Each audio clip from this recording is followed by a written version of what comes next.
ఈరోజు కూటమి ప్రభుత్వం చర్యలు చూస్తుంటే ఎంత నీచంగా తయారైందంటే, ఎలక్షన్ ముందేమో మేము తప్పితే ప్రజలను ఆదుకునేవాడు ఎవడు లేడన్నట్టు పెద్ద పెద్ద మేనిఫెస్టోలు అబద్ధాలు ఇచ్చేయడం, ఎలక్షన్ అవగానే ఏ పేదోడైతే ఈ అబద్ధాలను నమ్మి మా జీవితాలు బాగుపడతాయి, పలానా పవన్ కళ్యాణ్ గారు చెప్పారు, పలానా చంద్రబాబు నాయుడు గారు చెప్పారు, ఇంత ఇస్తా అన్నారు, మా జీవితాలు బాగుపడతాయన్న కళ్ళకన్నా ఆ పేదోళ్ళనే ఈరోజు కొట్లు కొడతాం చూస్తున్నాం. జడ్పీ సెంటర్లో ఎంత ఘోరంగా అంటే, రోజువారీ ఆ కొట్ల మీద అమ్ముకున్న దాంతో కుటుంబ జీవనం సాగించే పేదలను ఈరోజు ఇబ్బంది పెట్టి ఆ కొట్లన్నీ కొట్టేశారు.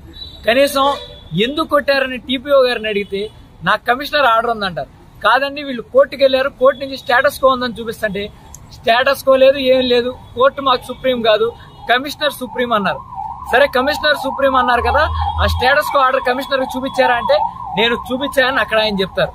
సరే అని కమిషనర్ గారు ఏంటి అన్యాయం అని ప్రశ్నిస్తా కమిషనర్ గారు ఛాంబర్కి వస్తే, కమిషనర్ గారు ఏమో మా నాన్నగారికి బాగాలేదండి, నేను 2 రోజులు లీవ్ పెట్టి నేను ఇప్పుడే వెళ్ళానండి అంటారు. సరే, కమిషనర్ గారిని మీరు లీవ్ పెట్టేసారు, స్టేటస్ కో ఉందని తెలుసా, స్టేటస్ కో ఉన్నా మీరు ఎట్లా పంపించారు అంటే, స్టేటస్ కో ఉన్నట్టు నాకు తెలియదండి, నాకు ఏ అధికారి నాకు చెప్పలేదని ఆయన మాట్లాడుతున్నారు.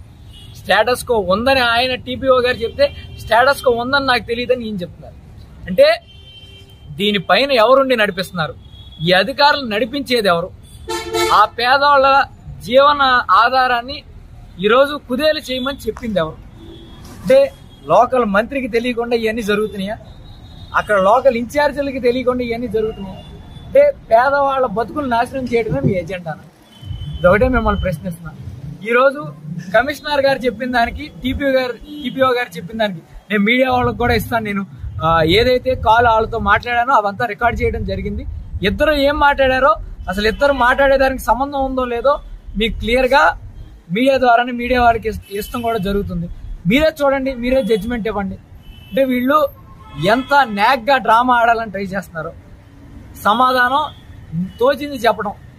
అంటే ఈరోజు రాజ్యాంగానికి విలువ లేదంటే, ఈరోజు అంబేద్కర్ గారు చనిపోయిన రోజునే పెట్టుకుని రాజ్యాంగాన్ని కూడా చంపేద్దామని డిసైడ్ అయిపోయినట్టున్నారు.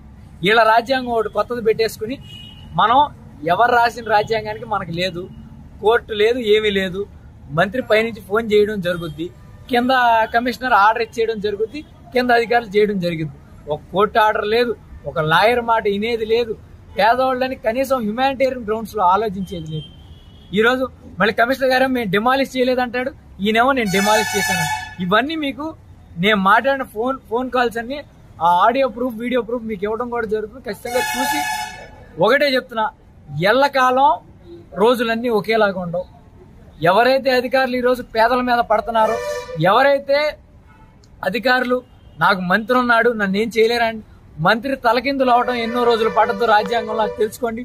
ప్రజలు ఓటుతోనే మంత్రి అవుతారు, ఆ ప్రజలు కొల్లగొడితే అది తిరగబడటానికి కూడా ఎక్కువ రోజులు పట్టదు. కాబట్టి మీరు అన్యాయంగా వెళ్తే, ఎవడో రాజకీయ నాయకుడు చెప్పాడని అన్యాయం చేయాలని చూస్తే మాత్రం ఖచ్చితంగా దాని పర్యవసానాలు అనుభవించాలని, ఖచ్చితంగా ఎవరైతే దీని వెనకాల ఉన్నారో, ఈ పేదల కన్నీరు వెనకాల ఎవరైతే ఉన్నారో ప్రతి ఒక్క అధికారికి చెప్తున్నా ఖచ్చితంగా దీని యొక్క పర్యవసానాలు చూస్తారని తెలియజేస్తూ